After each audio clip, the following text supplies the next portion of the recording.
Hi guys, and welcome back to the channel. It's been a couple of weeks since the maiden voyage at Donegal, testing everything out like the electrics and things like that, and to be honest I'm still having a few issues regarding the electrics. So I have went over a few things and decided whilst I'm out visiting the shops I will take the van for a drive up along the North Antrim Coast just to see if I can resolve these issues. I hadn't planned on filming anything, I had literally nothing with me to do so, only the mobile phone, but I do have the drone in the van and it does have 3 full batteries, just in case. And to be honest, I am glad I did so because the day has turned into a smashing sunny day. So I made a quick stop at Redbay. I sent the old electronic bird up. With these blue skies, it would be rude not to. So this is Redbay Castle, or what remains of it. It stands on the road from Redbay to Cushendall. The castle was built by the Bissett family in the 13th century and was restored in 1604, but it was later destroyed by Oliver Cromwell in 1652 during the Cromwellian conquest of Ireland. Glenariff is one of the 9 glens of Antrim. It is sometimes known as the Queen of the Glens and is the biggest of the glens in Antrim. Glenariff Forest Park is just 5 minutes from here, which has one of my most favourite waterfalls on the whole island of Ireland. The place is absolutely stunning. It is definitely well worth a visit. So the bird is back in the box, and with the blue skies and the sun blazing in my face, I decided to drive further on round through the village of Cushendall, past the village of Ballintoy where the Game of Thrones was filmed, and ending up at White Rocks Bay. Now there's a few wee park up places here. The bottom car park is height restricted, so I've had to move it a little further up the hill where they allow free parking for camper vans and that sort of thing. And after hooking through the van, I found some items of clean clothing, grabbed a few bits and bobs in the garage and decided to hell with it, I'm going to stay the night. The next morning I was up nice and early. I decided to hit the beach with a drone. So this is White Rocks Beach with its stunning golden sand. The beach is a magnet for water sports enthusiasts, especially surfers, bodyboarders and kayakers that are regular visitors throughout the whole of the year, and again is on the stretch of road known as the North Antrim Coast. It's a blue flag beach and can be quite busy during the summer months, but it's never hard to find a quiet spot if that's what you're after. There's free car parking along with seasonal RNLI lifeguards during the months of July and August. There are toilets along with shower cubicles, and dogs are allowed on the beach. Located nearby the beach is Ballintoy Harbour and Carrick-a-Reed Rope Bridge, and only 5 miles away is the famous Dunluce Castle that you may or may not have seen in the famous programme The Game of Thrones. Without a doubt, White Rocks Beach is a great stopover up along the North Antrim Coast. Later that day, I headed on around the coast and ended up here, Dunluce Castle. So good morning from Dunluce Castle here in County Antrim. It is 6:25. I am waiting on the sun coming up. So when that sun comes up right over the top of that hill, the sun should absolutely light that castle up. I've actually been trying to drone this castle for quite a long time now. And with all the new restrictions, you can't fly drones and you can't do this, all that good stuff. The best time to be here is right now.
So we got a wee bit of drone footage. Whether or not it's come out clear or not, because the light wasn't great. The sun hadn't come up in time before the staff actually arrived for a day's work, and sort of had to get the drone out of the sky because the place is plastered in signs. No drones, no drones, no drones. So I'm not too sure if the skies were bright enough to get good footage, because it's only a Phantom 3 and the sensor is very, very small. Nevertheless, we're going to pack up and we're going to move on to Ballintoy Beach. We'll definitely get a lot of time around there tomorrow morning at Macedon Temple. I should have the whole place to myself. Tonight I'll park somewhere just below it, and that's where I'll stay. Tomorrow morning we'll be up to crack of dawn once again, right down the back of that Macedon Temple, and that I'm looking forward to. So I have arrived here at Ballintoy Strand, which is only 17 miles away from Dunluce Castle, and with its 7 miles of golden sand, a magnificent backdrop, mountains and cliffs, it's gotta be one of the best beaches you will ever see. This is Ballintoy Strand. It is absolutely stunning, absolutely gorgeous. But this is what I'm here for.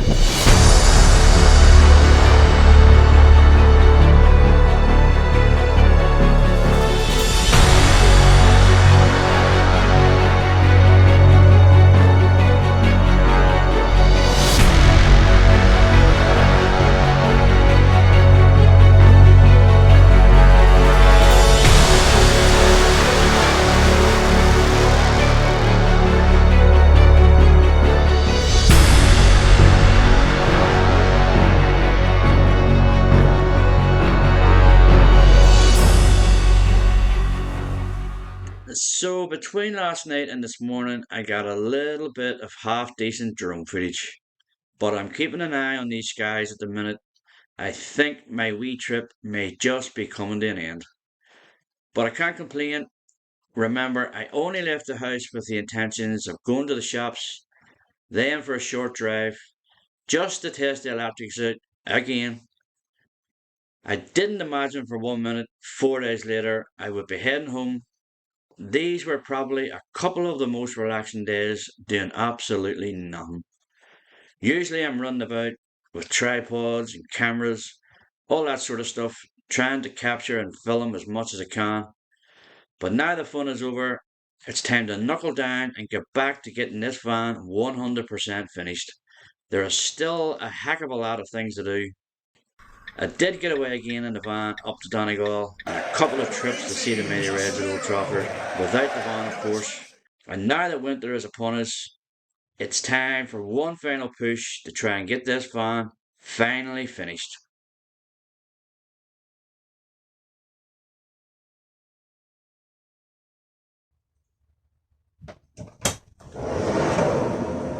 We've got a huge problem. Absolutely monumental. This is, they could feel like I'm hit by an exorcist missile.